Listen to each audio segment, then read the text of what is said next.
if you have already had a heart attack, the question is no longer whether cholesterol matters. The real question becomes much more serious. How do you lower the chance of this happening again without ignoring either the danger of the disease or the possible downsides of the medication? A lot of people come out of a heart attack feeling deeply confused. On one side, they hear that statins are essential. On the other side, they hear that statins are dangerous, that they cause all kinds of problems, and they end up stuck in the middle, afraid of the medication and also afraid of stopping it. And I understand that fear, because after a scare this big, what a person wants most is a clear and honest answer. I am EDU Rodriguez, a pharmacist, biochemist, and health educator. Today I want to explain this in a simple way, without exaggeration and without fear tactics. Because once someone has already had a heart attack, the conversation changes. We cannot talk about this the same way we would talk about someone who has never had a cardiovascular event. Before anything else, I want to remind you of something important. A heart attack is not just a heavy word that sounds frightening. A heart attack means that a tissue was left without blood and oxygen long enough to be injured. When this happens in the heart, we are talking about an acute myocardial infarction. In very simple words, an artery that should carry blood to the heart muscle becomes blocked, and that part of the heart begins to suffer. In practice, it is as if the road carrying oxygen becomes blocked. If the blockage lasts long enough, heart cells begin to die. That is why a heart attack is so serious. And that is also why someone who has already gone through this must be seen differently. I always say there are two very different conversations. The first is the conversation with someone whose cholesterol is altered, but who has never had a heart attack. The second is the conversation with someone who already had one. Those two people cannot be treated as if they were in the same situation. When a person has never had a heart attack, the decision about using a statin usually depends on a broader analysis. It is not only about looking at one number on a blood test. You need to think about overall risk, whether plaque is present or not, what kind of plaque it is, family history, inflammation, body composition, blood sugar, lifestyle, blood pressure, smoking, age, and several other factors.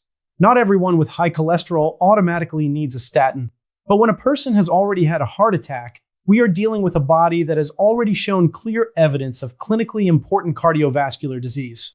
That heart has already suffered. That circulation has already given a warning sign that something significant was happening, and that completely changes the weight of the decision. This is the point many people do not understand. After a heart attack, the main concern is no longer debating internet theories. The main concern is reducing the risk of recurrence.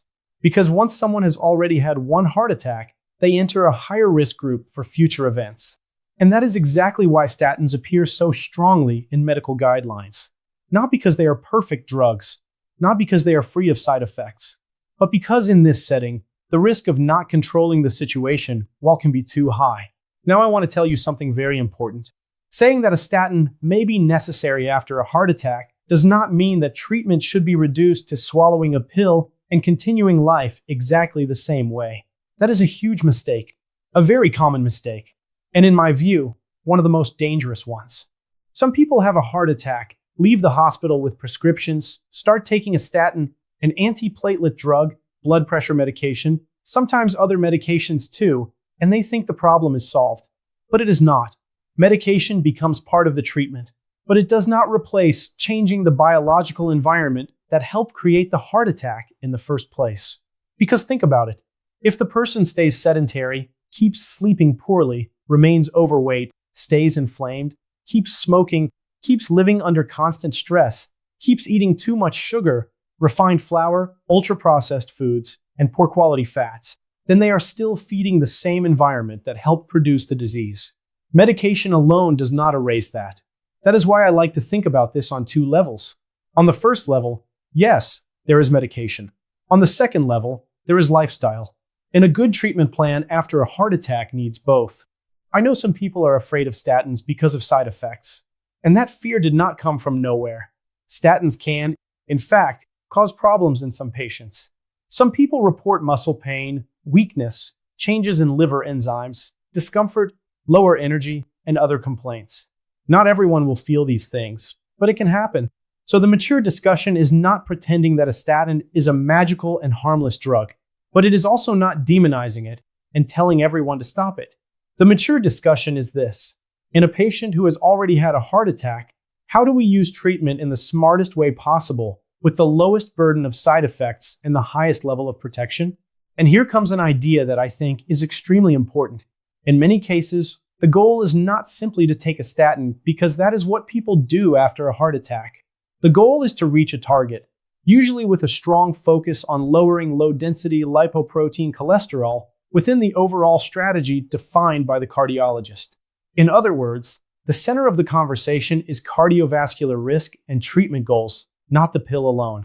In practice, this opens the door to a more strategic way of thinking, because there are patients who, with proper medical follow-up, are able to combine major lifestyle improvements with lower statin doses or with additional tools, instead of depending only on higher and higher doses. That is not something to do on your own, but it is a valid conversation inside a good medical appointment. So what are the changes that really matter? The first is food. After a heart attack, diet can no longer be treated like a side note. A person needs to reduce what worsens inflammation, insulin resistance, high triglycerides, weight gain, and vascular damage. I am talking especially about too much sugar, soft drinks, refined flour, cookies, cakes, excess bread, frequent desserts, ultra-processed foods, and very inflammatory eating patterns. At the same time, the person needs to make room for real food: vegetables, legumes, fruit in appropriate amounts, olive oil, nuts, fish, good quality protein, and a cleaner eating pattern overall. Depending on the case, a well-built Mediterranean-style pattern can be very helpful. The second major piece is exercise. And I'm not talking about becoming an athlete. I am talking about rebuilding the body. Resistance training, when approved and properly guided, helps body composition, insulin sensitivity, lean mass, and several other important markers. Aerobic exercise helps conditioning, circulation, metabolic control, and cardiovascular health. A person who has already had a heart attack cannot think of physical activity as optional. It becomes part of the treatment. The third piece is sleep.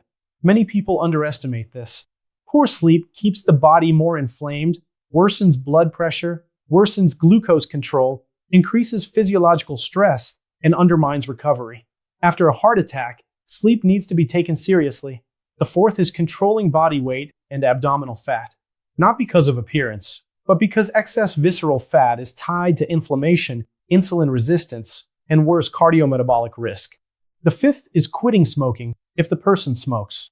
On this point, there is no middle ground. Smoking is one of the worst possible saboteurs for someone who has already had a cardiovascular event. The sixth is controlling diabetes, high blood pressure, and triglycerides. Because a heart attack is rarely a story about one isolated marker. Usually, there is an entire metabolic environment behind it. Now, beyond statins, there are situations where the doctor may consider other tools to help with cholesterol control and risk reduction, including options that work through different mechanisms. This has to be individualized. What I want you to understand is that there is medicine beyond take this and that is it. But that plan has to be built responsibly. I see some patients improve their diet so much, lose weight, gain conditioning, control their blood pressure, blood sugar, inflammation, and other markers, that over time the treatment can be refined. Sometimes the medication dose can be adjusted. Sometimes another medicine can be added. Sometimes the doctor finds a more elegant way to maintain protection without overloading the patient. But this is a clinical decision. It is not a decision for the internet. And this point is essential. If you have already had a heart attack, do not stop your statin on your own because you read comments online or saw someone claiming cholesterol is a myth and medication is poison. That kind of decision can be very costly. The time for reckless thinking ended the day the heart attack happened. From that point on, what you need is strategy, caution, and serious follow-up.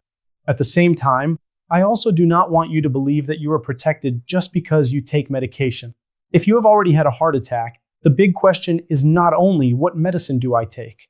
The big question is what kind of life am I building after the warning my body gave me? Because a heart attack, beyond being a disease, can also become a turning point. Some people use that shock to rebuild their health. They learn to eat better. They start moving again. They lose weight. They sleep better. They care for their mental health. They manage stress. They quit smoking. They follow treatment properly. And that changes the direction of their future. So if I had to summarize everything in one honest answer, I would say this. If you have already had a heart attack, a statin may absolutely be a good medication for you, and in many cases it will be an important part of the treatment. But it should not be seen as a complete solution by itself. It should be seen as one part of a broader strategy to reduce the risk of another event. The best scenario is not choosing between medication and lifestyle. The best scenario is using what medicine is necessary under proper supervision, while at the same time transforming the body into a much less favorable place for another heart attack to happen. If this made sense to you, like the video and subscribe to EDU Health Tips. And tell me in the comments, do you know someone who had a heart attack and truly changed their life afterward? Or are they still stuck in the idea that medication alone solves everything?